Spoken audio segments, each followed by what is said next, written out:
It was what we'd been waiting for. The first snow of winter fell in great fluffy patches, and we all knew what it meant. When I was a kid, I remember waiting patiently for the first snows. Sometimes it hit North Georgia in December. Sometimes it came before Thanksgiving. A few times in my life, I even saw it come down before Halloween. But it always came eventually. It was a constant in this part of the world, as constant as the migrating birds or the pumpkin harvest, and the arrival of snow was almost as prophetic as the calendar. We had taken the unreasonably warm November as a good sign, but it appeared that now the snow was here. The snow never came anywhere close to the gardens, of course, but we could see it falling across the town. It didn't matter if it fell in the parking lot or not, of course. It was merely a sign of the conflict to come. The declaration we'd received before Halloween had been very clear, and we knew that if an attack was coming, it would be now. We'd been preparing for over a month, despite how little the lady thought of the challenge. The old goats were making preparations, despite the lady's feelings, and the park had become an armed camp. It's me again, your favorite security guard. Welcome to the war effort for Kashmir Botanical Gardens. Since early November, the Brandylow and the forces of summer have been making preparations for the coming battle with the Green Man. We've raised earthen barriers, something we told the park goers was for a display on erosion, and Randy and Tobias have been drawing in more allies for the coming fight. Our allies in the field, the ever-destructive gnomes, have reported that the Green Man is gathering his own forces at an alarming rate. He had pumpkin heads, scarecrows, some kind of corn monstrosities, and a host of humans willing to follow him for power and wealth. The numbers varied, but sounded like he had about 100 or so of the pumpkin heads, and 3 times as many scarecrows. They didn't know how many of the corn things he had, but it sounded like we were outnumbered either way. We had Rasfiel, but what could one tree creature do against an army? He answered my question a couple of days later. I had struck up a friendship with him, the two of us bonding over stories of our lives. He had way more than me, having existed for a long, long time, but he enjoyed my tales of mundanity and the ideas of a normal life. One night when I went to see him, I saw him staring off into the distance, standing as still as, well, a tree. He was emitting a low vibration from his wooden body, a sound too high-pitched for me to hear, and when I came to stand beside him, he looked down and I heard the sound taper off.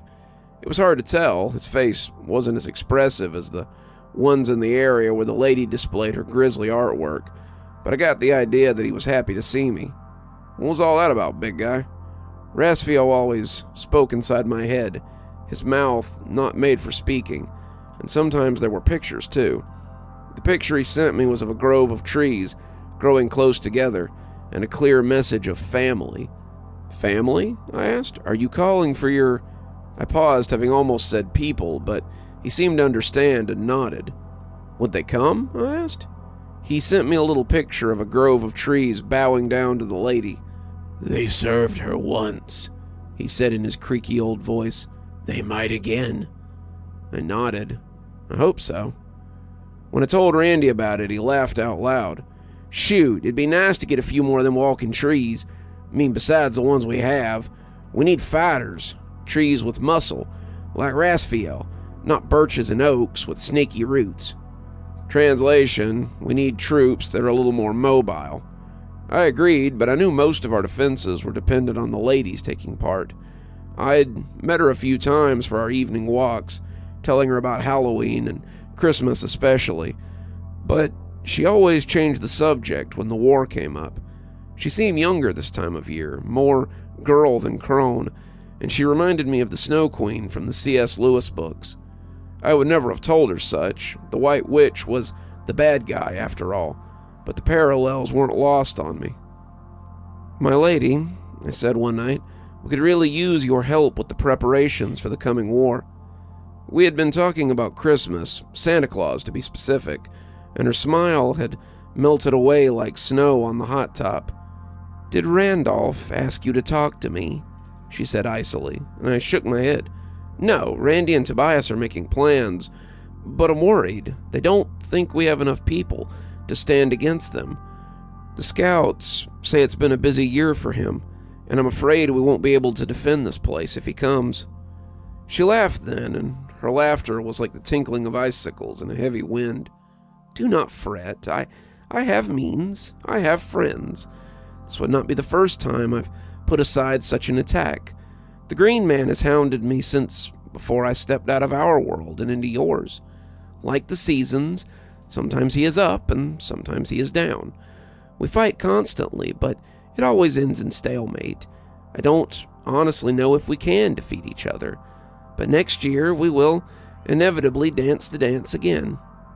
She seemed utterly nonplussed about something that could easily lose her the seat of power that she had fought so hard to obtain. Perhaps she had forgotten what war was like while she was trapped inside that statue. Maybe, I thought, this Green Man had been the one to put her there. I wondered if she'd had a cord as large as this one when she'd gone into plaster, and the thought made me realize that she probably continued to grow her power from within the statue. How long had she been inside the park? How long had Dr. Thurston's father held her before his son had lost control? She said goodbye not long after that, but I was left with nothing but questions. I came back to find Randy and Tobias having a loud argument in the security hut. Neither of them looked up when I came in, and it seemed they had forgotten everything except their disagreement. I was a little shocked. I didn't think I had heard Tobias talk that much in the whole time that I'd known him, and I had never heard him raise his voice. "We cannot contact them without the lady's permission," Tobias said, the tone letting me know that it was something he'd said a few times. "But they could turn the tide of battle," Randy said, throwing his hands in the air. "Do you want to get killed by this green guy when he comes around?" "Green Man," Tobias corrected him. "And no, obviously I don't want to get killed, but this will be seen as a betrayal if she doesn't approve. If she doesn't get serious about this, then there won't be another war for her to look down her nose at. We'll all be dead, and she'll be in his hands again. You don't want that, right?" Tobias bristled a little. "Of course not. You could be exiled for this, though. The courts are not to be contacted under any circumstances, especially not if the lady isn't going to be in attendance when the talk takes place." Randy opened his mouth to say something that would likely have led to more shouting, and I opened the door and closed it louder to draw the attention of the two Brandylow. "What are you two arguing about?" I asked, coming in to stand between them. Tobias pointed an accusing finger at Randy. "The captain here wants to contact the Fey courts of Winter without the express consent of the lady." There was silence for a moment as I processed that. "The what?" I finally asked, not sure I'd heard him right. "The bloody Fey courts, the beings that hold sway over the seasons. It's a solid plan. If we can get the Winter Fey on our side, then we can use them against the Green Man." Tobias put a hand to his face and rubbed the bridge of his nose. "Not only would that be a huge slap in the face of Titania, the Queen of Summer, and the Fey, who has extended a place to the lady within her court, but Queen Mab is the patron of the Green Man. Why would she turn her back on a champion of winter to side with the lady of her clearly summery rival?" Randy sat back, scratching his furry chin as he thought. "Well, Mab would be Queen Mab," Tobias corrected. "Whatever. We know, Manling, it isn't whatever. Queen Mab does not tolerate insolence, and neither will Titania. Queen Mab has been known to flay emissaries alive when they cross her. If you intend to get yourself killed by a fairy queen, then exile might be a better option for you." "Wait," I said, sitting down as I tried to put it together. "You mean the fairy courts? Like the one from Shakespeare? They're real?" Tobias turned and gave me a look as if he were surrounded by fools. "Do they not teach children anything in this school that they send them to? Even in my time, we knew the fairy courts were real. Who else would bring the seasons? Who else would change the fates of mortals?" Randy and I shrugged in unison, and Tobias sighed as he sat down heavily. "You want to strike a deal with the Winter Fae, and you don't even know they exist. This is already off to a great start." "So enlighten me. I think it's a good idea, and I'll call on them for help, with or without your help." Randy shook his head. "Very well. The Fey Courts are old, and as in older than man. They are forces of nature, and they don't help people out of the goodness of their hearts. You would need to make a deal with them. A deal you aren't prepared to make. A deal you can't make." "Why not?" Randy asked. "Because the deal is almost always for your soul, and you don't currently have one to trade. The lady holds your soul, our souls, and she's not going to give it back to you just so you can strike a one-sided deal with Winter." Randy blew out a breath, sounding like a horse before hitting the table. "Well, damn, how else are we going to get them to fight with us? We need allies, Tobias. We got 70 Brandylow and a few hundred gnomes, and a Grove Guardian. They're going to walk right over the top of us." "We have the trees," Randy reminded him, "and the lady. Have a little faith, Randy." "I'm trying, but that was when the rumbles began. Luckily, they had chosen nighttime to come to us, because if they'd come during the day, it would have likely caused a panic." The ground thrummed, shaking things off the desk and sending some of the monitors into fits of snow. It was like being in an earthquake, and Randy cursed as he asked what was happening. To my surprise, Tobias was smiling as he felt the vibrations and clearly recognized them. "Sounds like you might have your allies," he said a little smugly. We were out the door in a few seconds, but we were nowhere near as quick as Racefell. The tree man was striding across the park, adding his rumbling steps to the shaking, and we followed closely behind him. He was heading for the front gate, and as I came up behind him, I could already see something coming towards the other side. It was like a small forest coming through the parking lot, and I remembered thinking that they made Racefell look like a child by comparison. As the gates came open, he rumbled in excitement as it approached the growing trees. These were the trees from the vision he had sent me. These were the trees that had bowed to the lady. They were all twice the size of Racefell, and by my count there were 12 of them at least. It looked like the grove was about to get crowded, and I hoped our little wooden guardian would explain the rules to his new family. Whatever might happen, the sight of the trees embracing their smaller fellow was very cute and more than a little heartwarming. "Think we might be able to hold them off with 13 more Grove Guardians?" I asked, nudging Randy as he began to grin. "You know, I think we just might," he answered.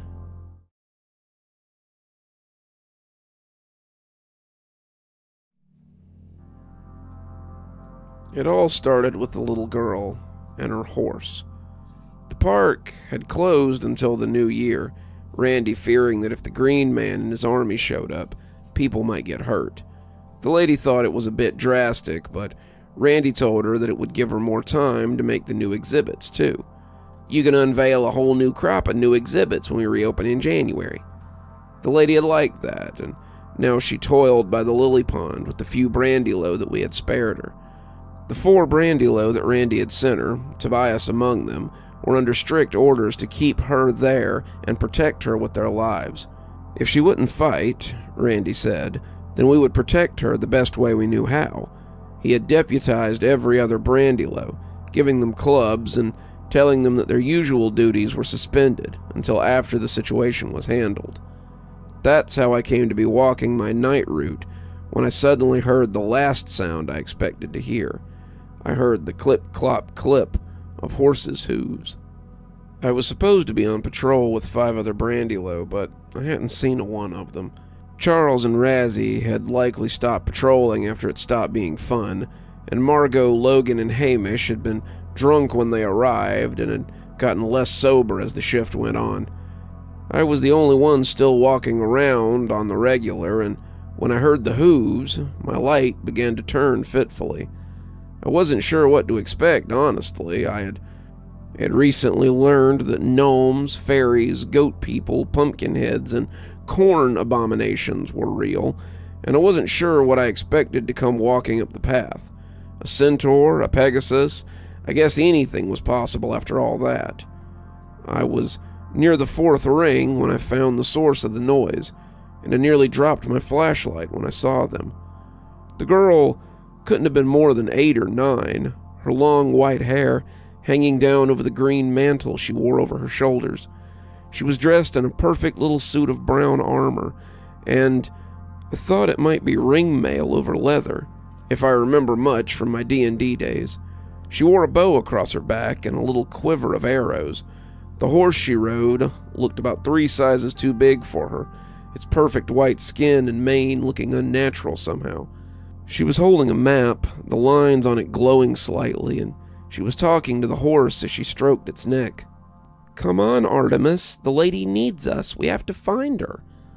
When the horse, Artemis I supposed, turned back towards me, I was in for a bigger surprise than the pint-sized warrior. The horse wasn't a horse at all. It was a unicorn. Artemis noticed me as she turned and lowered her head as she snorted in warning.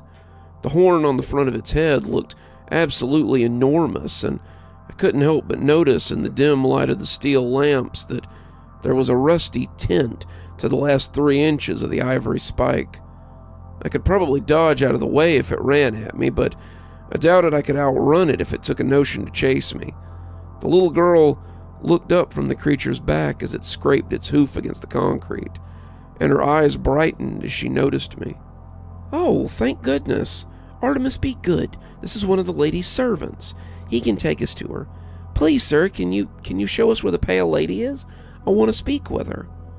I considered taking her to Randy instead, but the little girl had a way of speaking that reminded me of the lady, and that made me hesitant to disobey her. In the end, I took her in her strange conveyance to the lily pond, where the lady was working her magic. She was growing fruit trees, the fruit looking like an odd hybrid of existing fruits, and when the girl saw her, she squealed and dropped off her steed. "My lady," she said, hugging around the middle as she waded heedlessly into the pond. The pale lady looked down in surprise, but I was more surprised to see her smile as she stroked the girl's fine white hair. It was a very human action from Our Lady, and it always warmed my heart to see something almost human in her. As she stroked her hair, I was in for another surprise as the tips of her pointed ears poked through that satin sheet. Was the girl an elf? Once you learn that fairies and unicorns are real, I supposed anything was possible. "Gabriella, what are you doing here?" The little girl seemed to remember something important and stepped back as she threw a fist into her chest in salute. "My lady, I bring news from the Court of Moons. The Green Man is planning to move against you. He's marshaling his forces to—" "Your mother must be worried sick," the pale lady said, the water soaking into her dress as she took a knee beside the little warrior. "We have to get you home before she worries too much." The girl stammered a little as the lady tried to lead her out of the pool, pulling away with a splash as she nearly fell into the water. "I came all this way to warn you," she shrilled, stomping her foot and sending up a little wave. "He's going to attack you before year's end. Where are your armies? Where are your allies? Why didn't you ask Mother for help?" Our mistress was at a loss in the face of the little girl's indignation, and she seemed unsure of herself in a way that I had never seen. "Gabriella, this is a dance of summer and winter. We all win and lose in our time. If it's my time to be defeated, then so be it. As for your mother, I wouldn't have her waste her warriors on my behalf. The immortals are hardly to be asked to give up their precious gifts for the squabble of seasons." I started to voice something in the wake of her words, but it seemed that Gabrielle had formed a similar idea. "Then why is it okay for your poor Brandylow to forfeit their lives for such a squabble? Are they any less important than my mother's forces? I assumed he had snuck up on you, but you intend to just let him win." The lady floundered in the face of this fiery little envoy, and when she looked at me for some kind of support, all I could do was shrug. The kid had a point. However she meant to answer the child, it was rendered moot. Carl came clopping up about that time, calling for the lady and telling her how she was needed at the front gate. When she asked why, he just shook his head in disbelief. "There's about a dozen extras from a Lord of the Rings movie up there, and they look pissed." We were all moving in a matter of seconds, the lady in the lead as she glided for the front entrance. Carl had been correct, I saw. Randy and about 5 of his newly deputized security personnel were standing their ground against a dozen armed and armored warriors, pointed ears sticking out of their helmets. They had short bows bent and nocked, all except for the woman in the lead, her face inches away from Randy's as she stood her ground. She was fierce, her straight white hair cut short to reveal ears that jutted back past her shoulders. Her armor was silver, a contrast to the bronze-colored plates her fellows wore, and she had a long sword drawn back in preparation to run Randy through. Despite its proximity to my friend, the longsword caught my eye. It was beautiful, silver and spun steel, and looked like something from a fantasy movie. It caught the light as it caught my eye, and I couldn't help but be in awe of this powerful lady at the gate. "I don't give a damn about your assurances. I am the Lady Mallory Moonborn, Queen of the Court of Moons, and you will let me through to see your lady and find my daughter." Randy had his shotgun pressed against her breastplate, but he seemed to be having some real doubts that it would do him any good. He clearly thought these armored whatevers were from the Green Man, and they intended mischief. He didn't want any trouble in the park, and the brandy load that he had with him looked ready to handle business. But they would have a time of it against this lot. "Ma'am, I can assure you that there is no one in here but us. Park's been closed for the better part of 2 weeks, and for good reason. Unless you want some problems, I would suggest you pick up your LARP group and head home. Unless you want trouble." Gabriella looked shocked as she rode up, calling out to her mother as we came to the scene. Her mother looked up, the Queen of the Moon Court, looking relieved to see her child. The unicorn bowed to the Queen as the little girl slid off, and Randy backed up as she went to wrap her arms around her relieved mother. The warrior queen dropped her sword and bent to pick up the little girl, holding her close as she silently scolded her for running off. The sight of her blade laying on something as mundane as our parking lot was strange, like a rare flower growing up through the concrete. Kinda made me wish I had a camera. As the pale lady approached, the Queen's eyes narrowed, though I didn't think she was as angry as she was putting on. "I gave you sanctuary, brought you into our family, and this is how you repay us? I told you then, and I'll remind you now, your war with the Green Man is your own, and I will not—" "She didn't call me, Mother. I came to warn her about the Green Man." The Queen looked at her daughter, not quite believing what she was hearing, and her gaze turned apologetic. "Gabriella, what have you done?" "She's our friend, Mother. We have to warn her."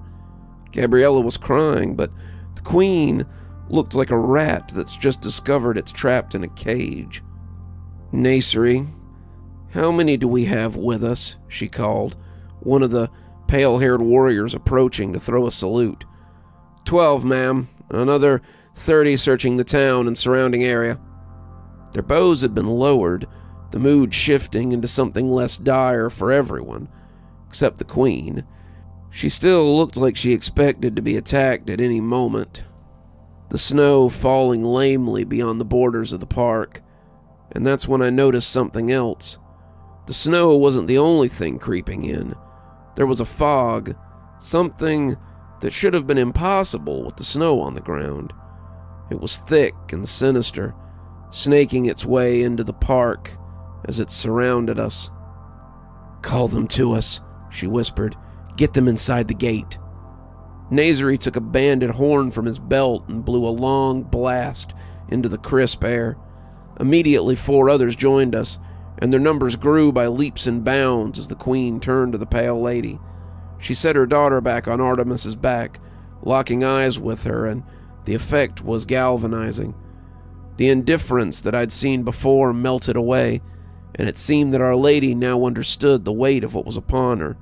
She clearly valued the lives of these elves. I still wasn't sure what they were, but they were important to her.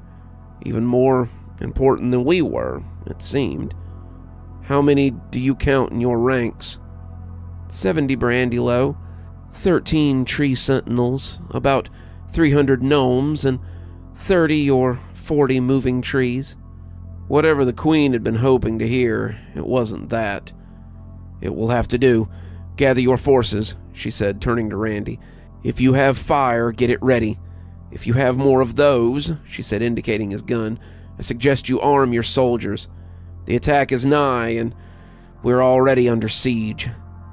As the fog crept in and the shadows beyond it became more substantial, I realized the war we were promised was upon us. As the heavy gates closed, I wondered if we would see the sunrise the next day, or be swept beneath the encroaching night.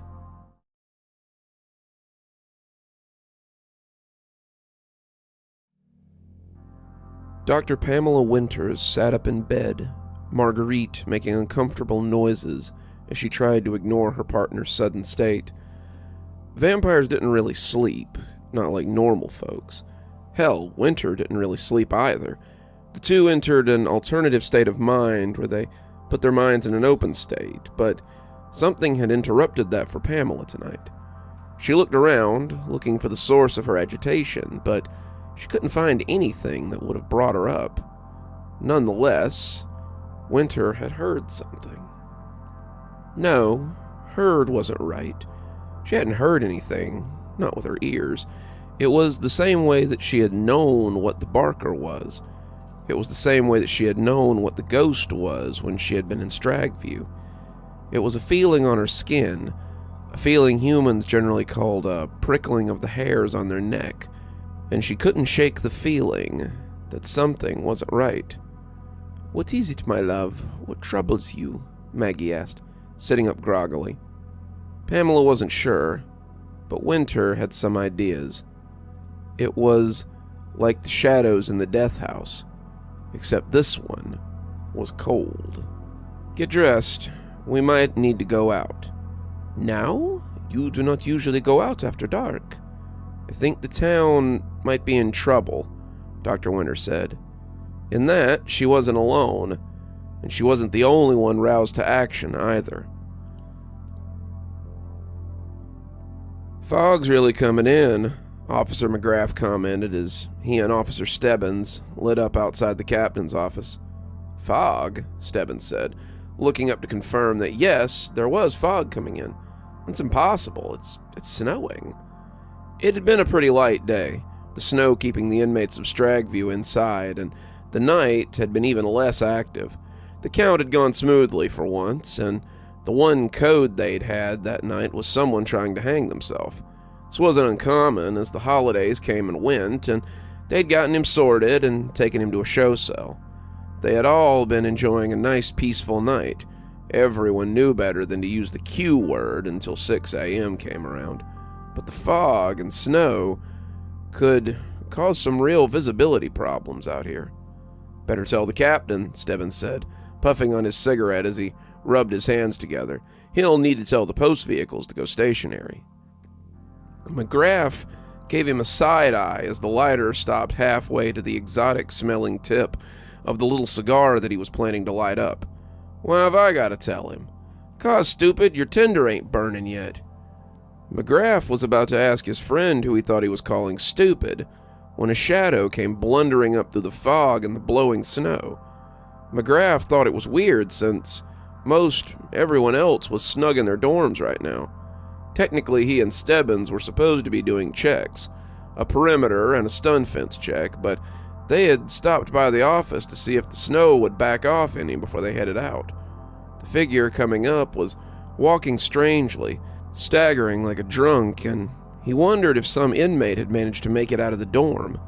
Stebbins seemed to have noticed him too, and he called out a challenge as whoever it was got closer to them. He expected the person to call back or break into a run once noticed, but they just kept coming. They were about 20 feet away, when McGrath saw the last thing that he expected to see come stumbling out of the fog. It was a damn scarecrow. "What the hell?" he blustered, thinking someone was playing a trick on him. "Who the hell goes there dressed like that?" The figure said nothing, just continuing to come as if nothing had been said. "You know, you're a little late for Halloween," McGrath said, his hands going to the can of OC spray as the thing still didn't say a word. He was expecting a prank, maybe some inmate drunk on Christmas spirits up to mischief. But this was a little spooky. Whatever it was, it just kept coming, and amidst the snow and fog, McGrath was pretty sure that he could see others too. As it came shambling closer to him, he thought he saw 3 or 4 or maybe as many as 6 coming for the lighted windows of the captain's office, and his neck hair was definitely up. He let fly with a stream of chemical agents, but amidst the wind and the falling powder, he couldn't be sure that any of it had hit the thing. McGrath was backing up, trying to distance himself from the advancing creature, when Stebbins came in with a right cross and sent it sprawling in the snow. "Son of a bitch," Stebbins breathed, his breath coming out in a puff. "You all right?" McGrath nodded, but he almost screamed as the scarecrow got up from the snow and began making its way towards them again. Both officers were backing up, trying to get to the door, when the thing suddenly burst into flames and went rolling in the snow. As they watched, the other shambling forms fell over, their bodies erupting in flame as the compound was lit by a sudden bonfire. Something else was coming out of the swirl, a new form that moved with purpose, and they straightened up as the visage of the warden came walking out of the fog. "Good evening, gentlemen. I wonder, could you tell me which captain is on tonight?"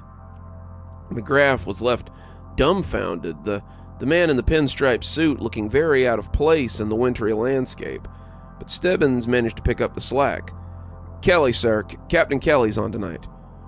"Oh, well," the warden said, looking unbothered by the floundering ragman not too far from their conversation. "I guess he'll have to do. Come with me," he told them, and the pair found themselves following before they could think better of it. When the warden said jump, you didn't bother to ask why. "Wake up, kid. We got business tonight, it would seem." I sat up out of a dead sleep, looking around and finding Grandpa standing over me. He was dressed in a long coat, his usual backwoods leather one, and had a floppy leather hat to match. He was leaning on one of those knobbly sticks he made for the tourists, but this one looked less for hiking and more for doing battle with the Dark Lord's minions. He sighed impatiently at me as I rubbed my eyes, trying to orient myself as I made sense of it all. "Gramps, what time is it?" "Time for you to get up, Grasshopper. Get your materials together. Something strange is afoot." I nodded, knowing better than to argue with Grandpa. He rarely came all the way up the stairs these days, and when he did, it was pretty important. As he stumped off downstairs, I got my accoutrements ready. I grabbed my sigils from the dresser, put on a coat similar to his that he had gotten me as an early Christmas present, and stared at the box on the top left shelf for a long moment before reaching in to feel the reassuring solidity of a different gift. It felt like cheating. Grandpa wouldn't like it, but I slid it into my pocket anyway before making my way downstairs. Grandpa was putting on his boots as I grabbed mine out of the shoebox, and I saw that he had brought my own walking stick from the entryway. It was made of dark wood too, though mine was stained. Whatever tree Grandpa had made his out of was that color, and it made for an intimidating piece of lumber. "Where are we going?" I asked, Grandpa putting on his satchel and heading for the door. "Into town, boy. Like I said, something's going on, and they need help." I looked at the clock on the fireplace. At 11:24 at night? "No, they needed help about 30 minutes ago, but you were getting ready," Grandpa said, laughing as I rolled my eyes and accepted the jab. "Any idea what it is?" I said, locking the door as Grandpa waited for me to unlock the ancient old war machine that was his truck. "No clue, but it's something bad enough to get me out of a dead sleep at this time of night." The engine roared as I brought it to life, putting it in gear and looking back as I pulled down the driveway in reverse. "Well then, let's hope it's something we can figure out pretty quick. I had things to do tomorrow." "Weather's looking funny out there," Mark said from the door. I looked up from my latest entry, proofreading the story about the ghost who jumped at 318, and saw that the lobby doors were covered in a thick fog. "Huh, that's weird," I said, getting up to stand with Mark by the doors. "You don't usually see fog and snow at the same time." "I don't think I've ever seen it happen," Mark said, almost dreamily as he reached for the lock on the door. He clearly wanted to go have a closer look, but as I watched the door, I saw something by the fountain that made me reach out to stop him. It was just a person, well, a person shape, and it was lumbering up for the door. But there was something about the way it moved that made me not want to let it too close. It walked like it might be drunk, but I had seen drunk people walk before. In reality, it seemed like whoever was walking was just pretending to be drunk. Mark shook me off, looking down at my hands with mild confusion and indignation. "What'd you do that for?" "I don't know.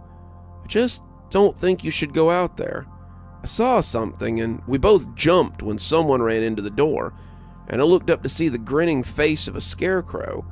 It was a little weird to see one so out of season, but we wouldn't have long to wonder why it was here. We jumped again when another scarecrow hit the glass, farther down, followed by a third, and a fourth. I stepped to the desk, grabbing my radio as Mark watched them pile up against the guest entrance doors. Fortunately, the glass had been reinforced after an angry guest had tried to run his car into them after closing hours one day, and I figured that it would take a lot more than some flimsy straw man to get through that. Carl, you there?" I said, keying up the radio. There was silence for a minute, and then came Carl's out-of-breath response. What's going on? We got something at the guest entrance door. A lot of somethings. He keyed over me, and I heard him curse at something before asking, "Is it scarecrows?" I nodded, but realized he wouldn't be able to see that. "Yeah, like a ton of them.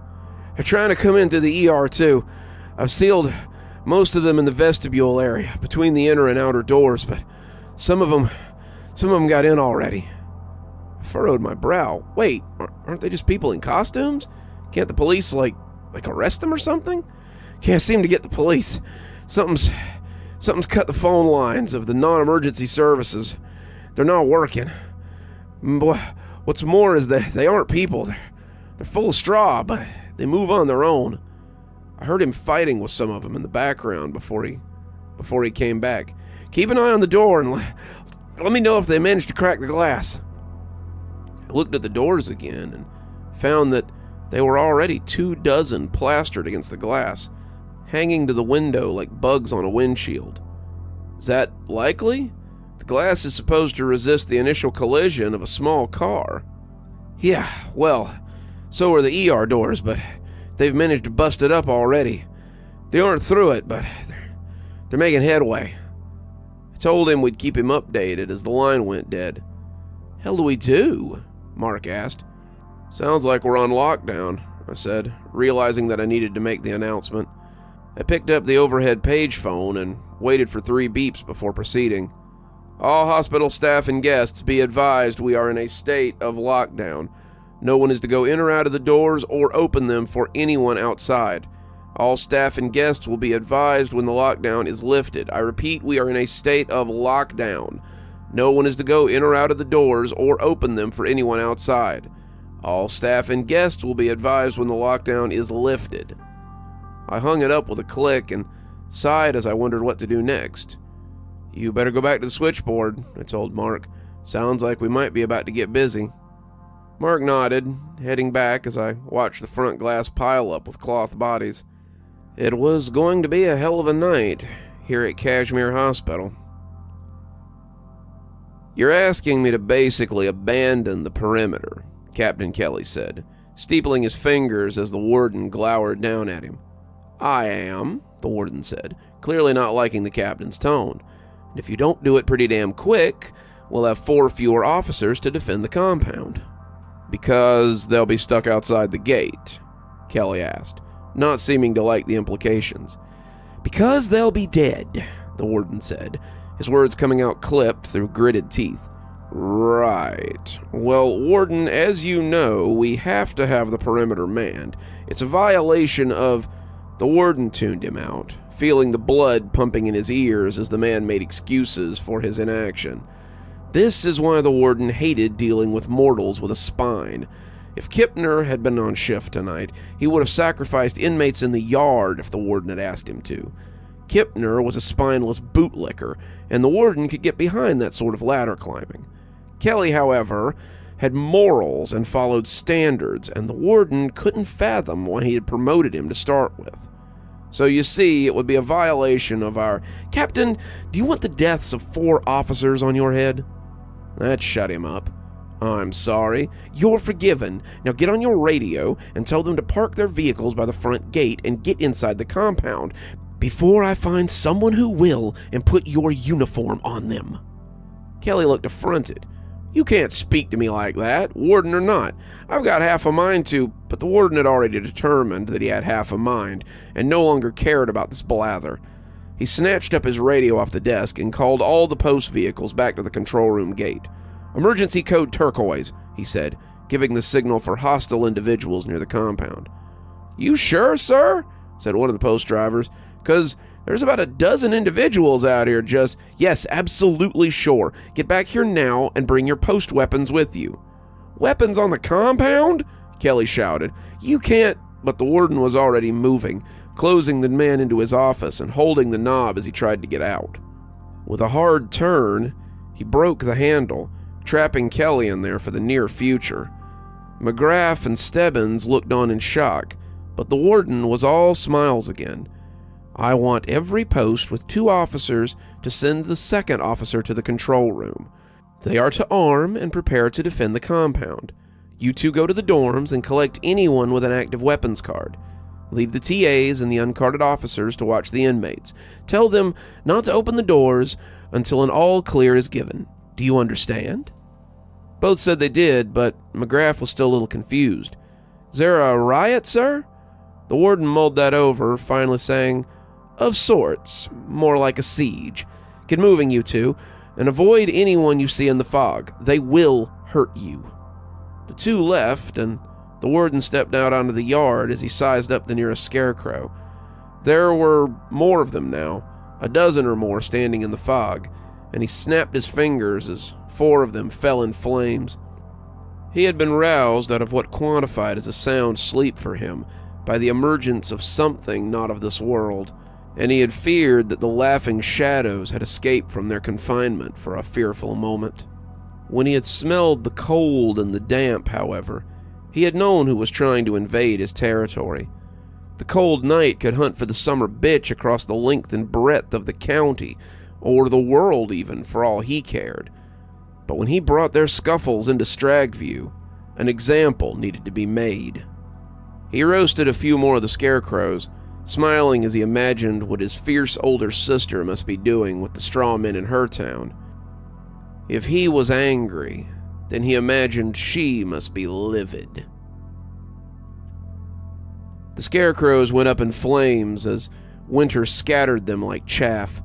She had smelled the cold night from the second she came out of her home, and she was furious at this trespass. Why was he here? To take her town like he had so many others?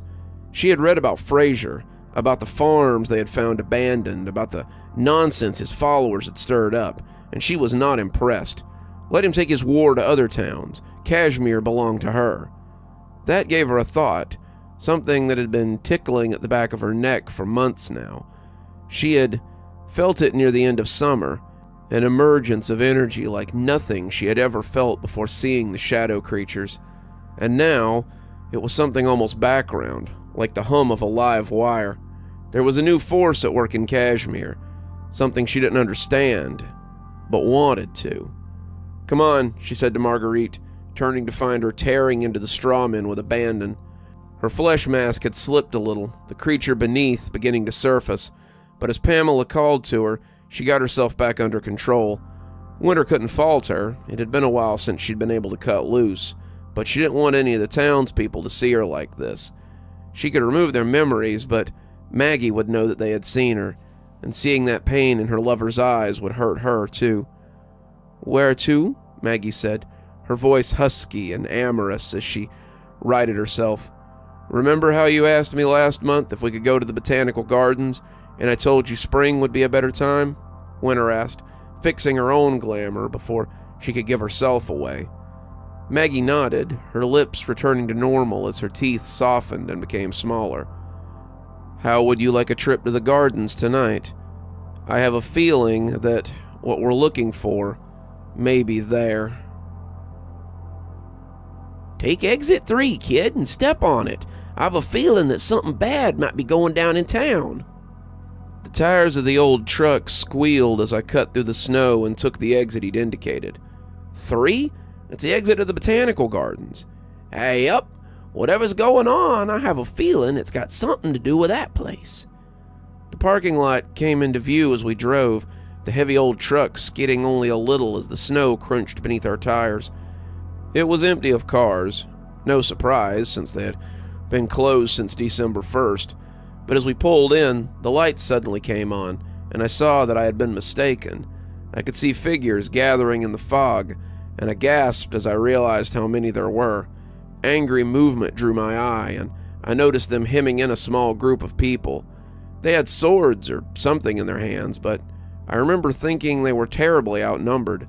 Both groups looked up as the headlights illuminated them, and I slammed my foot down on the brakes. I felt a cold twist in my guts, knowing I wouldn't be able to stop.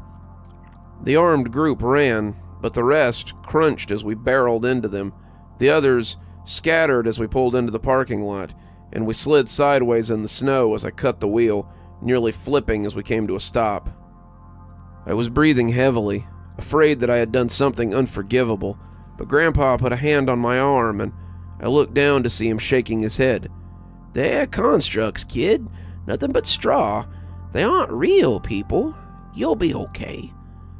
As they turned to look at the truck, the headlights casting them in vicious shadows, one of them looked a little more substantial than the others.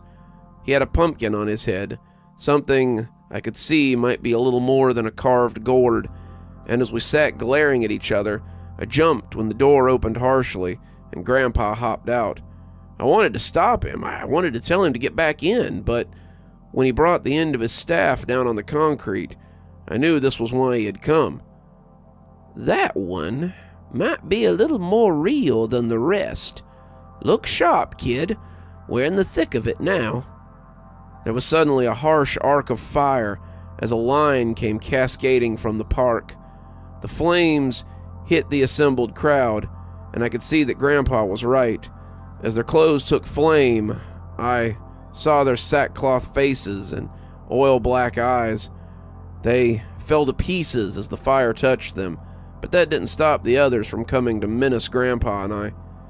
The Pumpkinhead's mouth stretched into an abnormal grin, the firelight turning him into a far too realistic bit of Halloween decoration. "Well, well, well. You picked the wrong party to crash, Chuck."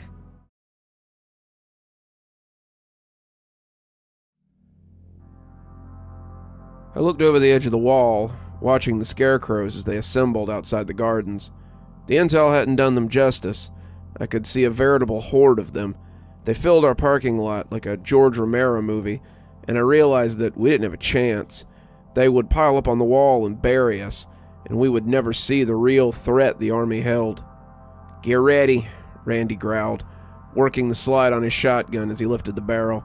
His club, the sign of his station, was strapped across his back, and the Brandulo who gathered around us clutched their clubs and tools uncertainly. Some of them had guns too. I was clutching my own shotgun tightly and just waiting for the push, and there was a collection of revolvers, shotguns, and even a few ARs they had found in Thurston's office. We had stuck the automatics with the most reliable shots among the security detail, and the majority of them had clubs and cudgels. The Queen and her court had called for fuel and fire, and as they lit their arrows, I saw a commotion begin in the parking lot. "Something's out there," I said, nudging Randy. He gave me a really look when I pointed out the group coming through the scarecrows beginning to gather up on the south side of the park. That's when he noticed what I had seen. "I think," he said, squinting. "Rolf, turn the parking lot lights on."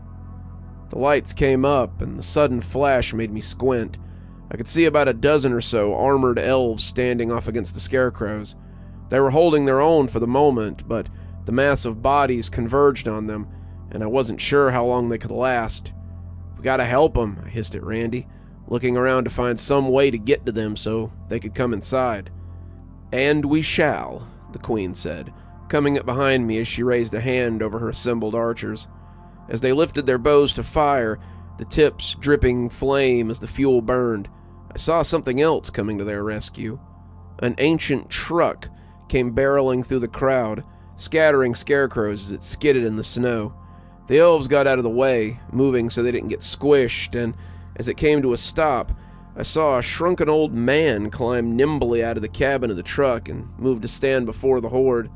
When the fire flashed overhead, the rain of flames coming down on the sackcloth bodies, they took the flames like a moth in a lantern. They fell against each other, setting themselves ablaze as someone else climbed out of the truck and went to help the old guy as he prepared to do battle with the scarecrows. That was when I saw him. His orange head was the most noticeable thing about that sea of cast-off scarecrows, and as he ran towards the pair, Randy had to hold me back as I tried to get over the wall after him. I didn't know if there was more of them, but I knew I wanted to shut that stupid pumpkin head up forever. I wanted to feel my stick bite into that brittle gourd and watch it fall apart. I wanted to make him pay for the things he had said about my mistress. Above all else, I wanted to silence the shaking fear that still resided in me at the memory of his taunts in the maze. "Are you crazy? You can't take all them scarecrows by yourself. If they're out there, then they're on their own. We got bigger problems." Another volley went overhead, bathing all of us in light, and that's when they came running for the wall. The sound of stick legs on concrete will likely haunt me for the rest of my life. "We gotta link up with them," Grandpa said, pointing at the armored figures as they held out against the charging scarecrows. Their armor was too thick for the constructs to do much more than scrape against them, but as I came around the group, Grandpa in tow, a group of scarecrows knocked one of them over, pummeling him with their knobbly arms. His fellows had him up pretty quick, but the bruises on his face were a livid purple, even from here. "Not a chance, old man," came a deep voice, and Grandpa threw up his hands as something silver came whistling out of the semi-dark. A wall of air caught the silver bat before it could smash Grandpa's skull in, and the pumpkin leered from behind the translucent barrier as Grandpa pushed him back with his will.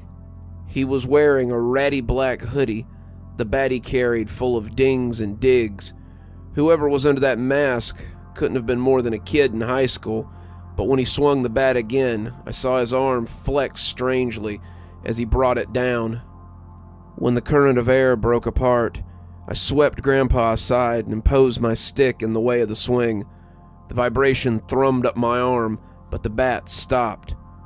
A live one," the pumpkinhead growled, and as I watched, thick green roots slid up from the sleeves of his hoodie and over the handle of his bat. "I could use a challenge before I go splatter a few of my master's enemies." He swung again, but I was already moving. I'd pushed Grandpa closer to the group of warriors, hoping they were on our side, and put myself between him and the pumpkinhead. The legs of his jeans pulsed with the same weird bulges as his arms, and I wondered if there would be an actual arm or leg under there, or if he would turn out to be some sort of weird plant thing. Something with stalks where his limbs should be. Maybe I thought he was nothing but living stalks and roots beneath all those ratty clothes. As he advanced, I pulled out one of my talismans from my pocket, and to my astonishment, the sigil began to grow. They had shown before, but this was the first time it had worked on the first try. The pumpkinhead stopped in his tracks, cocking his head at the sight of the glowing runes, and I thought for a moment that this might be what Grandpa felt as he put aside evil spirits. I was finally doing it. I was finally finding some control of my power, and as I watched the pumpkinhead take a step back, I grinned as my magic finally became something I felt I could rely on. When he laughed, I felt some of my confidence waver. The hospital lockdown had advanced to encompass the whole first floor. We had started moving people upstairs pretty quickly after the doors to the ER had started breaking. Fortunately, the night had been light, and there were only about a dozen or so patients in the emergency room. It was the middle of the night, so most of the departments on the ground floor were empty, and after securing their areas as best they could, the staff had turned out to help us. We had tried to call for evacuation, but something was off with the emergency lines. The police, the fire department, it all just rang and rang. EMS, the ones inside the hospital when the lockdown started, were on the 5th floor with us already, and as we all huddled there and watched the security cameras, we wondered if help would ever come. We had been lucky so far, but I didn't know how long it could last. "Anything?" Carl asked me for about the 1000th time. I shook my head. "Well, they haven't figured out how to run the elevators yet, so that's a plus. They're mostly just moving around aimlessly. I'm not sure they have much of a mind about them, and I sure don't know what they're looking for." Carl had declared himself the leader in this situation of martial law, and he'd made David turn off the elevators and told the other 3 floors that the 1st floor was unsafe for the time being. That went over about as well as you could hope, but the security guys he'd placed in the stairwell reported nothing more than some banging at the door. If they were after something, it seemed it was on the 1st floor, and they didn't have a lot of interest in the areas above that. Carl snorted. They sure knew what they were doing when they took the ER doors. I wasn't so sure, but as I watched them move around on the security camera, I couldn't help but think they looked a little coordinated. They reminded me of people who are looking for something that they don't really know about, something they aren't sure is actually there. They were paying special attention to areas I had reports of activity in, and I couldn't help but wonder if they were trying to find some of the spooks who lived in the hospital. I mentioned this to Carl, but he just laughed ruefully. "Let's hope not. Don't forget, the really spooky shit is up here with us." "Or in the stairwell," David put in morosely. I turned back to the monitors as the straw men started poking around the entrance to the boiler room. We could only hope they weren't trying to make friends inside the hospital. We had enough to deal with right now. The bullet slammed into the scarecrow and dropped him off the fence as he attempted to climb into Stragview.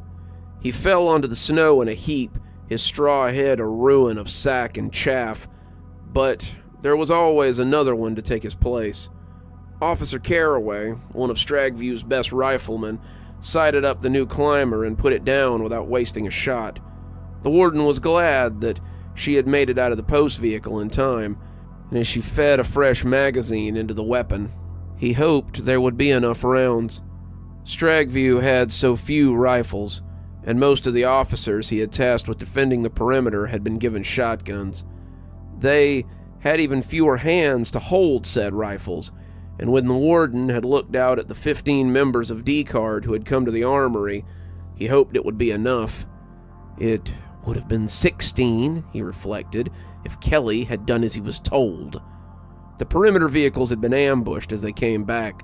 Most of the drivers had managed to get safely to the control room, each vehicle having 12 rounds to go with a weapon, but Officer Gaffrey hadn't returned from the back 40 of the compound where he had been patrolling.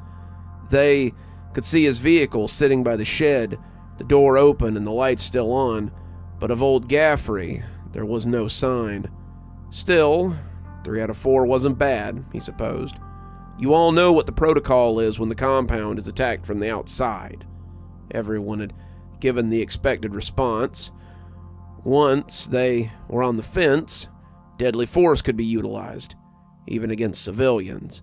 Everyone is to arm themselves and protect the fence line. We have protesters on the grounds, and they have been warned that deadly force will be utilized. They've already attacked the post vehicles that are stationed to prevent such an incursion, and these 3 were lucky to make it through the checkpoint alive. The 3 officers had helped add credence to the story, and all 3 of them were pretty shaken by what had happened out there. "So, get out there and defend the prison. Spread out, be smart, and if the fence becomes damaged in the fight, be sure to call it in. There hadn't been a lot of questions, and no dissent amongst the assembled COs. The warden had learned two things from his time at Stragview. Inmates could be trusted to lie about almost anything, and correctional officers were, for the most part, a collection of functional sociopaths. You didn't even have to count on the normal ones to upset the apple cart either, because most of them could be taught that level of useful hostility with enough time on the job. None of them questioned why the protesters were dressed as scarecrows. None of them had any moral quandaries about shooting people who were trying to get in the prison. At the end of the day, many of them had only been waiting for an opportunity to practice violence on their fellow man, and it was a good thing they were on his side. As he stood in his tower watching the defenses play out, he couldn't help but wonder about the fate of the town. He was sure that his sister was organizing some kind of militia, but as long as the prison stood, he couldn't find it in him to care for anything else. A gleeful little part of him would have been happy to see Kashmir burn to the ground, and he would revel in the knowledge that his smug sister's little shelter had failed. All the same, he did count on the town to provide him with new meat for the Stragview grinder, in one form or another. As the rifles barked and the shotguns boomed, the scarecrows were put aside, and the warden supposed he had to hope for the best where his sister and her town were concerned. There was a soft whump from behind him, and the warden almost chuckled at the lack of stealth. He turned smoothly, pointing his finger like a gun at the creature that had suddenly leapt 80 feet into the air to land on the catwalk of his tower. It was hideous, some kind of pumpkin creature, and its body practically thrummed with life. If there was a human under that hooded sweatshirt, there wasn't much left. The mask it wore was less plastic and more skin these days, he suspected, and as he and the Pumpkinhead eyeballed each other, the warden felt no particular dread from the intruder. He had been more afraid of Jesse's ghost than this hollow creature. "So, would you like to tell me why your green man has seen fit to trespass on my property?" "You know why," the thing hissed, runners of seeds and pulp sliding down its chin. "We want the totem, and we want the laughing shadows. They aren't yours, neither one of them, and we want them." Trespassers coming to free trespassers. Sounds like the plot of a bad action movie. You should know you aren't getting either of them. I have the totem, and you can't free the shadows without it. Tell your green man that I'm tired of the attempts of Strange to enter my compound. My people are off limits. My prison is off limits. And unless he wants to join the shadows in confinement, he might want to back off. You don't control the Prince of Strange. He never got to finish the word. A lance of flame shot out as the warden splayed his fingers and disintegrated the left side of the creature. It cried out, grabbing the railing with its remaining hand and loosing a cry of agony to the moon. It leaked some strange combination of seeds and pulp, and as it hunkered, gasping, the warden bared his teeth at it. Call me a mortal one more time, and I'll use your corpse for fertilizer in the prison garden. I am no more mortal than you are, you fucking golem, and you would do well to remember that. Go back to your master and tell him. But the creature chose then to launch himself at the warden amidst an expulsion of sound and fury. He was ash before he reached the halfway point, and the remains were taken by the wind as the warden stood posed in his victory. "Warden?" came a call over the radio. "Warden, is everything okay? We saw a bright flash. Are you 10-4? The warden reached for his walkie, wiping some of the char from his shoulder as the wind shifted a little. "Fine, just lit a cigarette. Keep your eyes on the fence." He glanced back at the spot where his enemy had been and found he was grinning. "No worry. I'll just tell him myself, then." "Nice try, Chuck," the Pumpkinhead said mockingly, "but that won't work on me.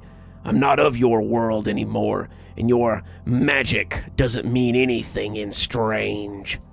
He swung at me with the bat, and I felt the sigil slip from my hands as I was put back on my heels. He was quick, his feet coming down hard and fast as he pursued me. My staff came out, catching the next blow on its length, but he was a better fighter than I was, and I couldn't keep this up forever. Behind me, Grandpa was throwing up walls of air and force he used to defend himself, to keep the scarecrows back, but it was doing little but buying time. If I didn't find some way to end this soon, they would rush us and bury us under their numbers, and he knew it too. "Keep your eyes on the fight, Chuck, otherwise something might slip through." His bat slipped up the length of my stick, smacking my fingers and sending the air whooshing at me as it smashed into my stomach. I fell on my backside as the Pumpkinhead prepared to brain me with his shiny club. "Kid!" yelled Grandpa, he and the warriors still holding out against the tide of scarecrows as another wave of flaming arrows fell on them. In that light, I could see the glee on the terrible face of the Pumpkinhead. "What you gonna do now, Chuck?" he asked, swinging the bat straight for my head.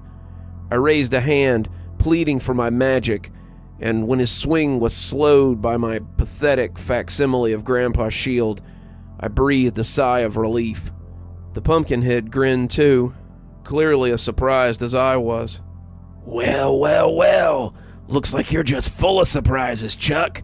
Too bad your magic isn't strong enough to stop me." He went right on grinning until I put a hole in his head with the .38 I had in my pocket. "Then it's a good thing I had other tricks up my sleeve," I growled, watching a trickle of pulp and seed slide sickeningly out through the newly formed opening.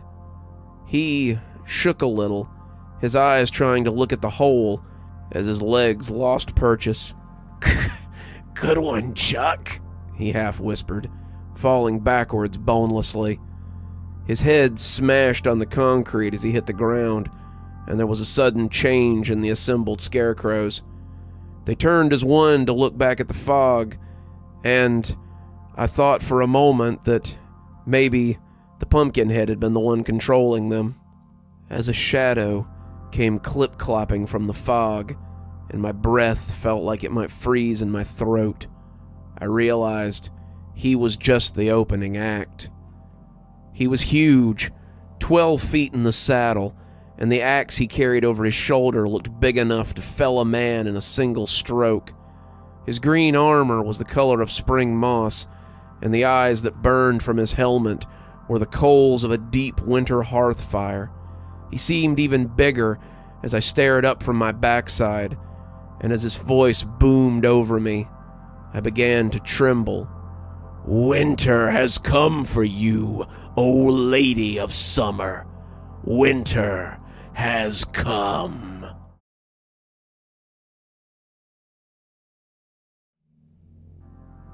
A collective chill ran through those of us assembled on the wall as the rider made his declaration. "What do we do?" I asked Randy. It seemed that the real enemy was before us, but as he sat his horse less than 100 feet away, I couldn't find my nerve. The air was full of ice. It was hard to find my breath. "We fight," came a surprisingly steady voice from behind us.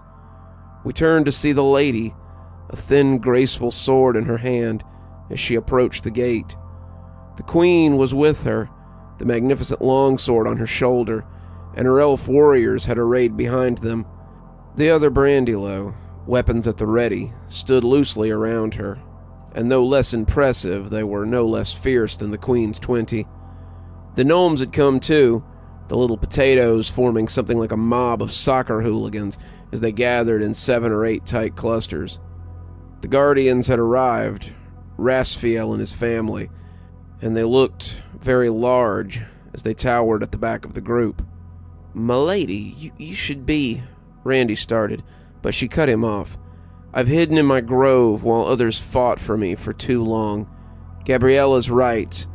I have no right to ask you all to die for me if I won't do the same for you.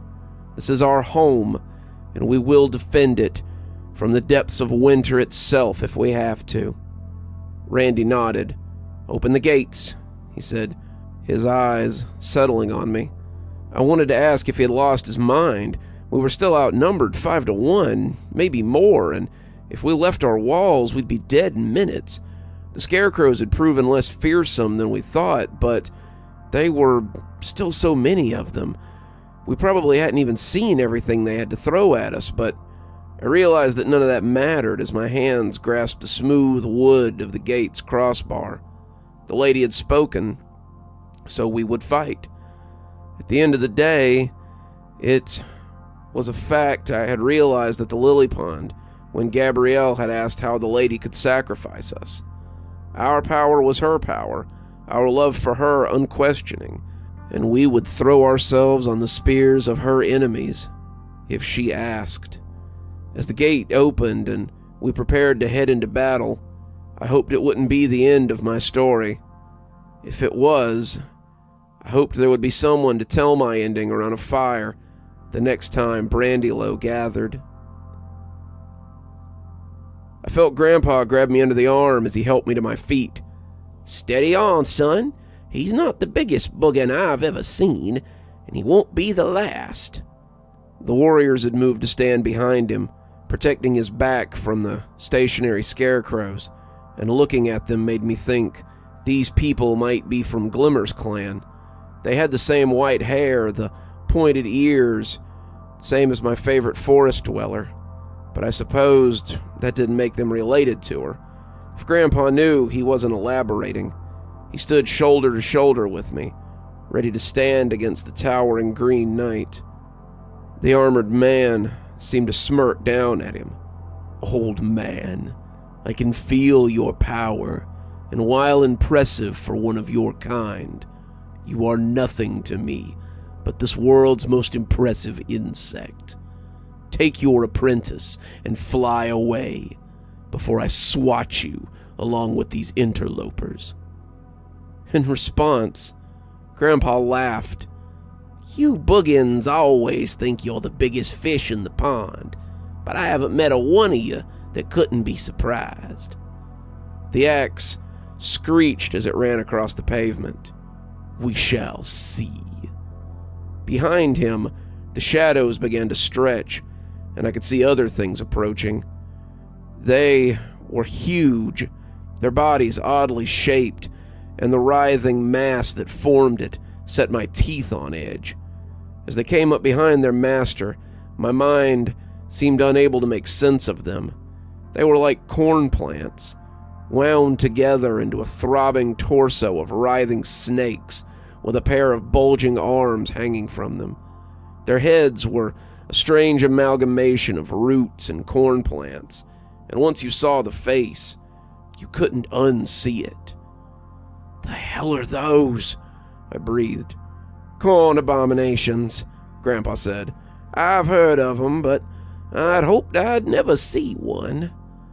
Grandpa was trying to be stoic about the whole thing, but I could see him shaking. This was more than even he was used to, and I wasn't sure this was something we could come out of. This was no bone collector, no spirit to be chased out of a house, and we were surrounded out here. "Grandpa," I asked, 38 in one hand, as my other hand clenched as if the staff I'd had wasn't somewhere in that sea of scarecrows. "Have faith, son. I know it looks bad, but this isn't our time yet. Focus your power, form your shield in your mind, and when the time comes, we'll be ready." As the gates slid open behind us, I closed my eyes and felt my power build. As the forces of the garden screamed out their defiance, I felt the electricity at the tip of my fingers. I wanted my staff. I wanted the focus it would bring me when the time came. But beggars couldn't always be choosers. As the battle joined and we prepared to hold out against this armored juggernaut, I felt something else too. It was a building, like a pressure from a storm as it thunders across the sky. The horse screamed as it reared up, the axe squealing as he raised it above his head. I was shaking, hoping I had enough focus to stop that two-handed swing from killing me and Gramps. Despite the present danger of that killing blade, the pressure continued to build around us, as if a great storm was preparing to open up. "What in the hell do you think you're doing in my town?" The voice roared across the parking lot like a shockwave, and the Green Knight froze in his swing. He turned his armored head, the hinges squealing as they grated against his armor, and I noticed someone new had arrived, someone stranger than the knight and his entourage. She was dressed in pajamas with little hearts on them, something from Walmart or Dollar General, and that was the most normal thing about her. A pair of horns jutted through a perfectly normal tousle of chestnut hair, her leather wings having turned her terry cloth robe into a tattered cape. She was a being at odds with herself, her monstrous nature made almost mundane by the image of it bursting from a perfectly normal woman. That was the only reason I recognized her at all. It was hard not to when we had passed one of her billboards on the way here. She'd been carrying a smaller, dark-haired woman, and as she let her down, I could feel that she also wasn't quite what she seemed. "How dare you bring your feud into my town? I could have ignored your trespass if you had limited your presence to the gardens, but your minions have been allowed to run free on the streets of Kashmir." The armored figure stared at her from the depths of his helmet, finally uttering an unimpressed, "And Kashmir is my territory. I suggest you leave unless you want trouble," she said, the long talons sprouting from her fingers, fidgeting in anticipation.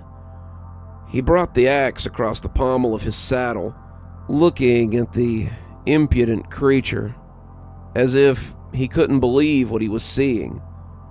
"I do not take orders from Hellspawn. You have no power over me, no more than you have over any entity of Strange. This is a private matter. Leave, or see yourself brought into it." The creature smirked. "So be it then."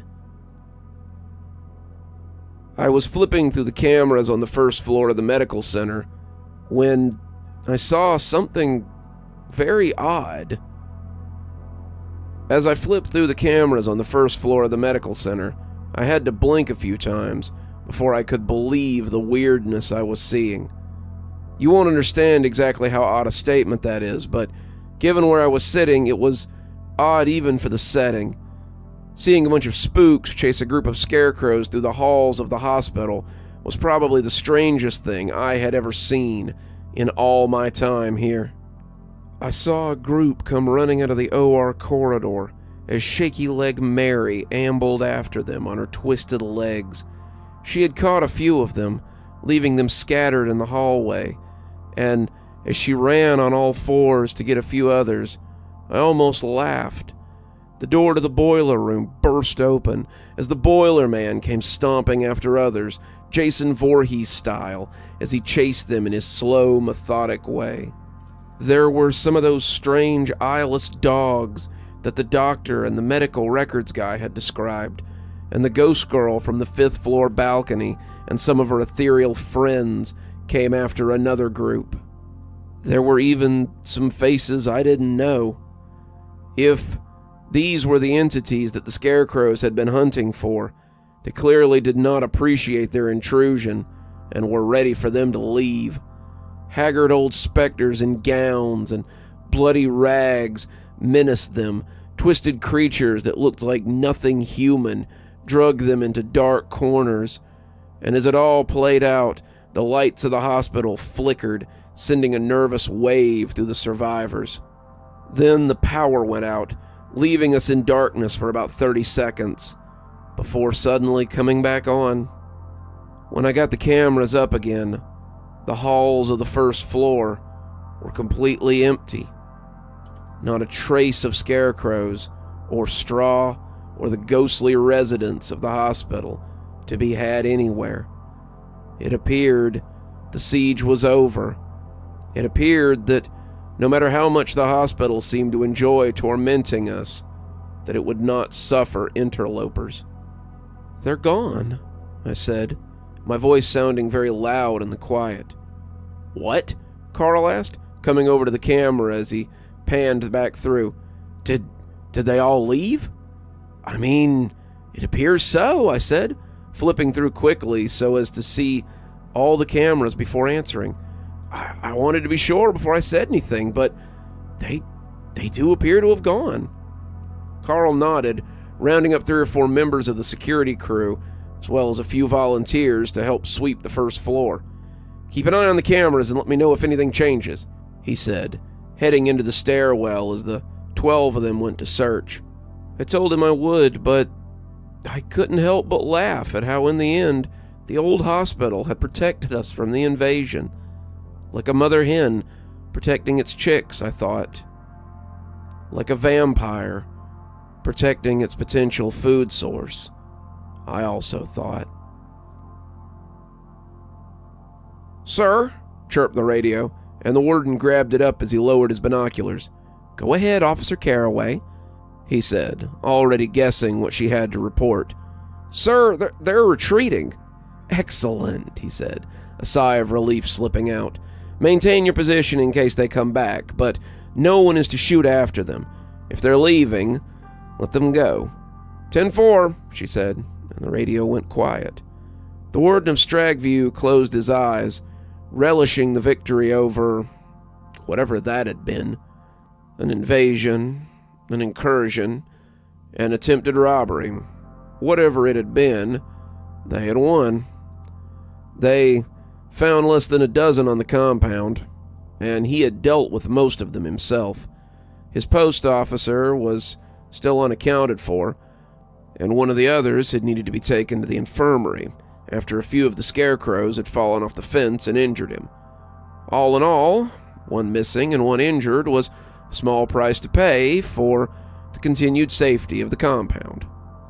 He wondered where the scarecrows had gone, but not with much interest. Like his sister, he had defended his territory and was now prepared to go back into his tower to relax. Whatever might be happening in town was none of his business. Tonight, Stragview had defended itself successfully from outsiders entering the compound, and he would take that win. There was a decanter of aged scotch and a half-smoked cigar waiting for him on his desk, and he could think of few better ways to celebrate his victory. "We came for the totem and the laughing shadows. They ain't yours, neither of 'em, and we want 'em." The words of the Pumpkin Man echoed in his head, and the warden sighed as he stood in the doorway of his tower. Damn it. He still had a message to send, and until he did, that scotch would taste like sludge. "Control," he said into the radio. "I am returning to my office. Get Sergeant Hefsley on the phone and tell him that he's been promoted to captain of D-Card. He can start tonight. Get maintenance down here ASAP and let Captain Kelly out, and send him to my office to wait. If he leaves, that's okay too. I'll reach him later. Till then, I am not to be disturbed." They said something back, but he dropped the radio after finishing. He rose into the air on leathery wings and was away before he heard any of it. In the parking lot of the Botanical Garden, a fierce battle was underway, and the Brandylow would tell tales of it for years to come. Those who escaped it, of course. The Pale Lady and her forces cut into the scarecrows, but their fugue wasn't to last. Randy and his deputies led the ranks of the lady against them, cutting through them with fiery resolve. The Grove Guardians swept them aside easily, parting the sackcloth legion, and the gnomes chewed many of them into threadbare piles. The Moon Elves fought with them too, sending hay and cloth fluttering to the ground. More of the pumpkin heads came out of the fog, helping direct the scarecrows and put them in formations. They had bats, long silver things that they swung with ease, and when the corn abominations joined the fight, the Grove Guardians were forced to break away and answer them. They fought to reach the group that stood against the Green Man. They were sorely pressed, but holding their own regardless. The old man and his apprentice kept their unlikely allies from being cut to ribbons, and as the apprentice fired his weapon and the old man kept the green man on his toes, the guardian of Kashmir and her unlikely lover did battle with the vengeful spirit of Strange. Ah, but the green man was resourceful, and he would not be so easily put aside. I panted out, stumbling back as the green behemoth slashed his axe at us again. I don't know how much longer I can do this, Gramps. He started to say something, but spun and brought a wall of air between that axe and the creature I still suspected was Dr. Pamela Winters. I couldn't imagine it being anyone else. Her face was on commercials, billboards, and bus stations for 3 counties in any direction, and the resemblance was too uncanny to be anything else. Yet, here she was, moving like an anime character as she hit this ridiculous Ren Fair reject again and again. She would crash into him, her wings pushing her forward at an alarming speed before moving away so the dark-haired woman could slam into his other side. Her companion's composure slipped more and more with each attack, and she was beginning to resemble some low-budget movie monster. It was all so weird, and if my hand and ass hadn't still been stinging from the fight with the Pumpkinhead, I'd have thought I was having some elaborate dream. "Do what you can, kid," he shouted, shoving the knight back before the axe could slice through the possible doctor. "If these 2 go down, we may be in a real pickle." His horse reared up suddenly on my left, iron-shod hooves boxing the air, and I bellowed in rage as I pushed out enough raw energy to shove it over as the killing blows rained down on me. I was almost out of gas, and I knew it. Using my talent with any amount of confidence was still new to me, and the power I was throwing around was raw and untrained. I was like a sieve straining noodles, pushing out way more than I needed to with every successful task. Something rose up on my left again, and I put a bullet in it, almost forgetting the gun was in my hand. The scarecrow went down in a flurry of chaff, but when I tried to blast the one behind it, the cylinder fell on an empty chamber. I reached into my pocket, dumping the spent shells and popping in fresh, and that's when I saw it. It had been kicked a little further than I had expected, but I could see the black lacquered length of my staff as it lay on the concrete a few feet away. I slid the gun back into my pocket after snapping it shut and lunged for the stick before it could get any further. When my hands settled on the comfortable wooden grip, however, something loomed up to my right, and I turned to find another Pumpkinhead grinning down at me. "End of the line, runt," he laughed, raising the bat for a strike. I lifted the stick to catch it, but when something sparked off the bat and sent it spilling out of his hands, we both looked over to see a furry goat man in a security uniform, the barrel of his shotgun still smoking. "Remember me?" he said, working the slide as he kept the nose trained on the Pumpkinhead. The creature grinned, its bravado dampened not at all. "Can't say as I do. You goats all look the same to me." The smile evaporated right along with its head as the shotgun reduced him to pulp from the neck up. "Pity, and was hoping you were the one I was looking for." He reached down to offer me a hand, and as I came upright, the most beautiful woman I had ever seen came striding towards the knight. "Your stamina is admirable, apprentice, but take heart." When she smiled at me, I felt my tired and achy muscles loosen, and it was like localized Bengay had been spread across every inch of my hurting body.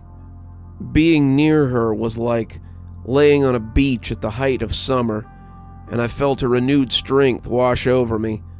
She was the antithesis of the other, and I could see why so many would fight for her. I have been fighting winter since I arrived in this strange world, and I don't intend to stop now. Winter gritted her teeth, not sure how she was going to get rid of this annoying armored pain in the ass. Maggie had several half-healed wounds from close calls with the Green Man, and Winter hadn't come away unscathed. If it hadn't been for the old man and his apprentice, she wasn't sure how they would have stood a chance against him. But so far, they had managed to avoid being ripped asunder by that huge axe of his. Winter wasn't too worried about herself. Her form could be fixed, and the worst this thing could do is send her back to the pits that had spawned her.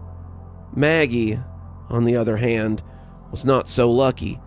She was nimble, but Winter could see the creature heaving for breath as a long gash across her front knit back together with slow deliciousness. The delicate voice of Winter counseled to let the miserable wretch smash herself against the otherworldly being until she broke. But Pamela reminded her that this was why they had left her father's hall in the first place. They were not like their kin, and the dark humanity within them needed nurturing if it was to grow. She loved Marguerite, and the thought of her being destroyed made Pamela want to weep. She put herself between the imposing warrior and her love, but when he hit another one of those shields the old man and his apprentice cast, she breathed a sigh of relief. "Maggie, get out of here. There's no reason you have to." "Don't you dare," Maggie hissed, staggering back to her feet. "Don't you think for a moment that I would abandon you to this creature. I will stand with you until I am no more, and that's all there is to it." Pamela wanted to argue with her, but Winter understood. "So be it. Come on, then. We need to save the..." But Maggie gasped as something slammed a gnarled fist into her, hard enough to snap her collarbone like a twig. Winter roared in anger, turning to call flames in the direction of the root creature that had caught them off guard. It was massive, larger than its master by a substantial amount, but she had seen bigger. The pits were full of brutes like this one, but as the flames took root inside it, he roared and fell into a mass of smoldering mulch. She went to Maggie, glancing around to make sure there weren't any other horrors skulking, and found her hissing as her body tried to put itself back together. Pamela wasn't sure what to do. She couldn't leave Maggie, but if she left, then this creature would grow bolder with her exit. She glanced back at the knight and saw that he had stopped coming towards her, turning instead as he made his way towards the Magi. Their group of moon elves was holding off the scarecrows, their hands full with the endless waves of sack men, and Winter realized that she couldn't help him. As the scarecrows began to come out of the fog towards them, their numbers swelling yet again, Winter dashed her hand at them and reveled as the fire kissed their dry bodies.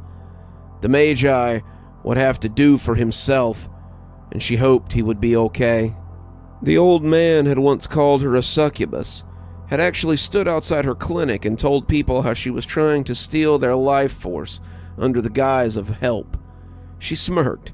She supposed he had his proof now, though he may have been able to do more than just rattle his saber, it would seem. It seemed there were more than a few secrets in town worth knowing.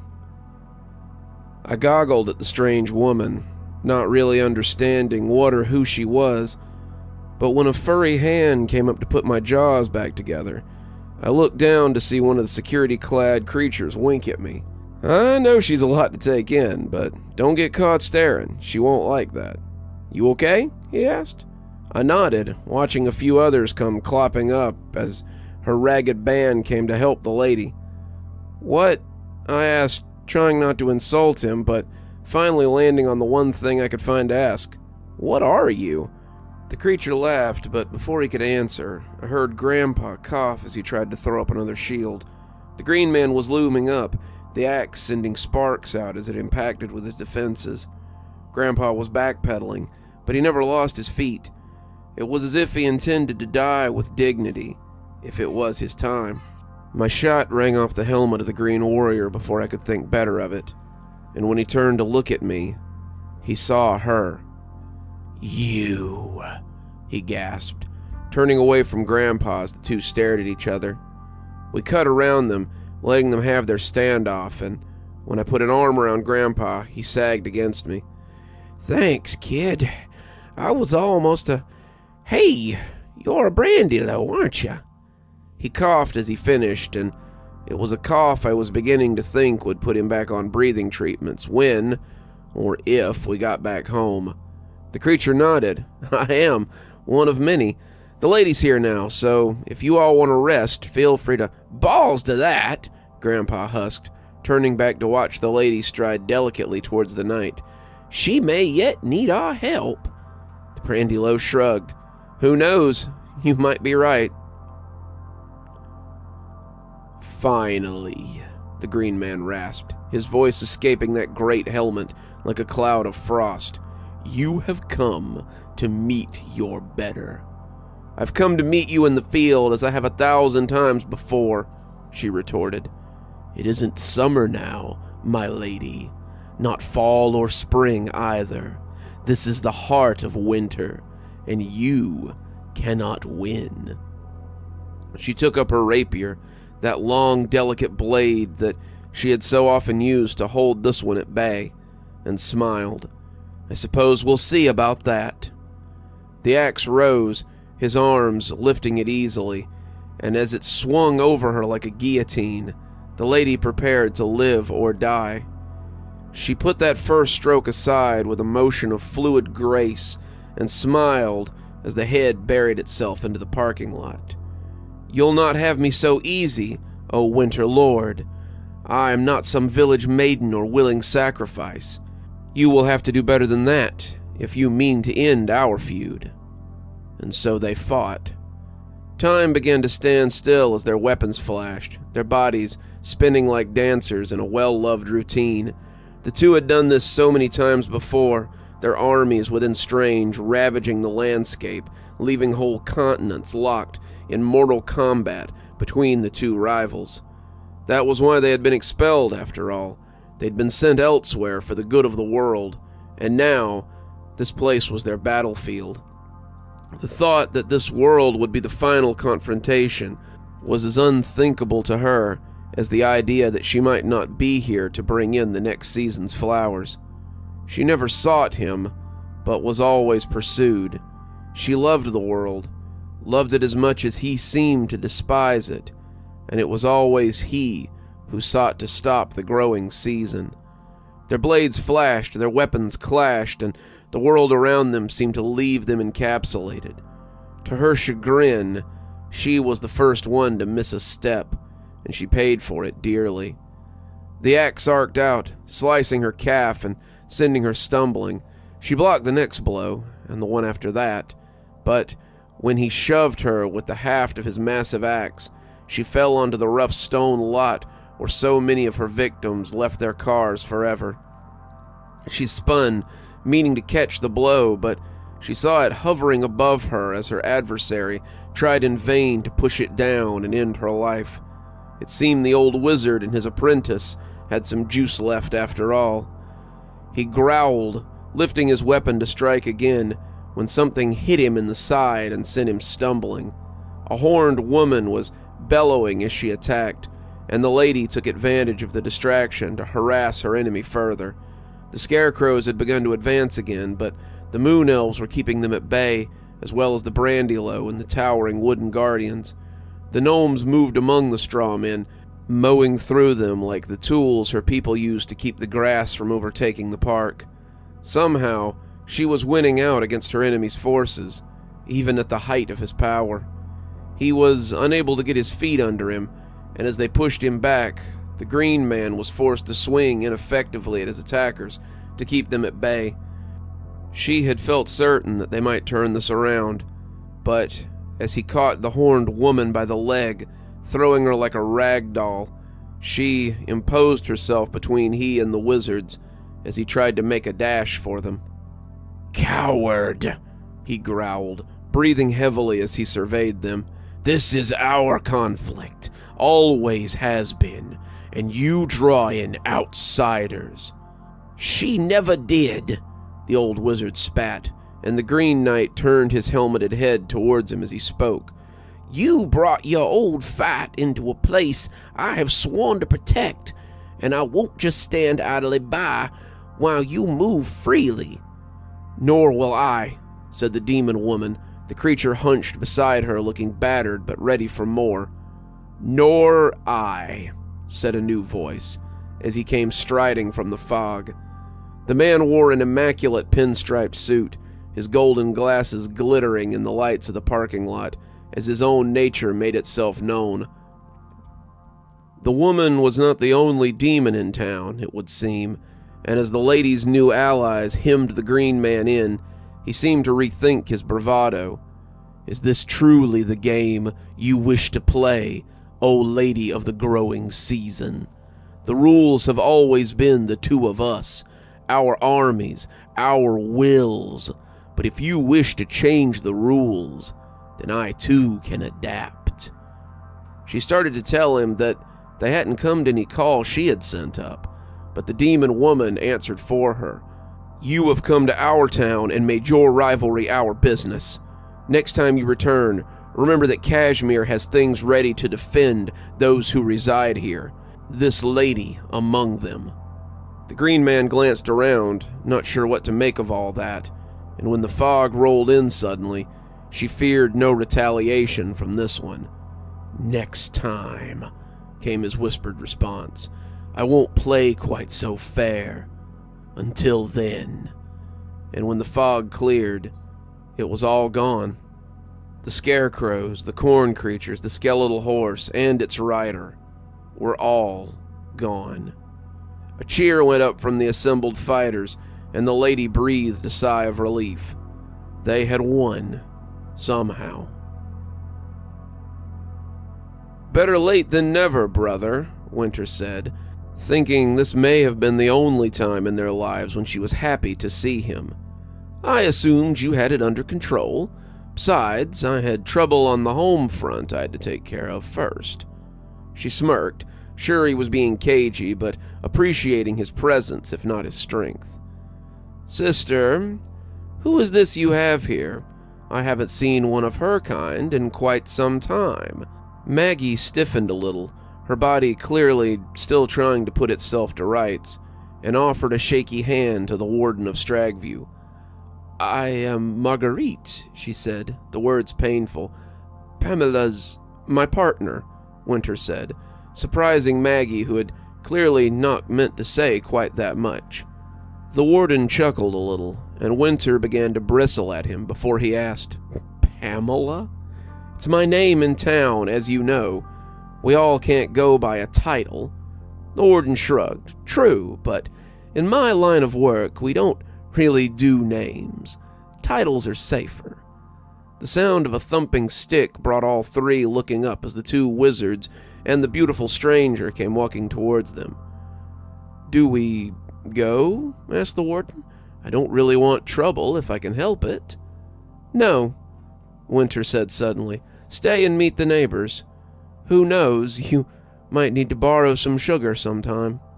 The lady bowed to them, the two humans bowing a little more stiffly before she introduced herself as the Pale Lady. "Ah," the warden said, "another cast-off from Strange. I thought I felt something a little different on the outskirts of town." Winter gave him a look before he could give away too much, and to her surprise, he quieted. "My brother and I have taken this place as our territory. We are also from..." She thought about the best way to explain it and landed on "out of town."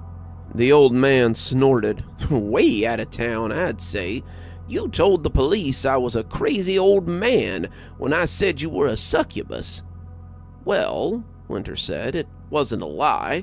Calling me a succubus was extremely insulting. My people are far higher in the caste system than that." "You're lucky it was her and not me," the warden put in. "I would have been much less forgiving over such slights."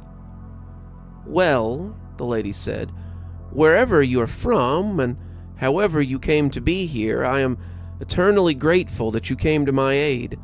Thank you. We all thank you," she said, indicating the furry goat creatures who stood near her. "It was our pleasure," said the old man, dipping his head to her. "Speak for yourself," said the younger of the two. "I was still sleeping off Christmas dinner." They both laughed, and the lady invited all of them into the park for a celebration. "I have to return to my prison," said the warden, "but I'm sure we'll be in touch. It's always nice to have powerful friends, and the work release is always bothering me about new contracts." The old man and his apprentice agreed to come inside, and Winter and Maggie said they would as well. What followed was a party to rival any the area had seen in quite some time. The wine flowed, the festivities became raucous, and all involved ate and drank till their hearts were satisfied. When the old man and his apprentice stumbled home the next day, it was with the assurances that the two of them would be there if the park was ever in trouble again. "Though maybe not for a couple of days," Grandpa said with a hearty laugh as his grandson drove him home. Dr. Winter and Marguerite made their goodbyes as well, telling the lady that she had only to ask and they would arrive. Neighbors have to look out for each other, and who knows what else might come creeping up in Appalachia. At Kashmir Hospital, a similar party had been taking place since the night the lockdown ended, and when the day shift got there the next day, Carl had some explaining to do. All involved were admonished for a job well done, but there would definitely be some new protocols in place, just in case something like this ever happened again. No footage remains of the ghosts in their defense of Kashmir Medical, but poor David was in for a scare the next day. He had gone to the basement to check on the boilers and found 3 or 4 of the scarecrows lying around down there. They were less lively than the ones he had seen the night before. They had somehow avoided being chased away by the ghosts, and avoided being taken when the Green Man left. If anyone else had thought about it, they might have wondered how that could happen. As it was, David burned them out behind the hospital, and that was ultimately the end of the excitement in Kashmir. The town returned to something like normal, and most of the townspeople were never even sure what had happened. For those who were, however, it was a night they would never forget.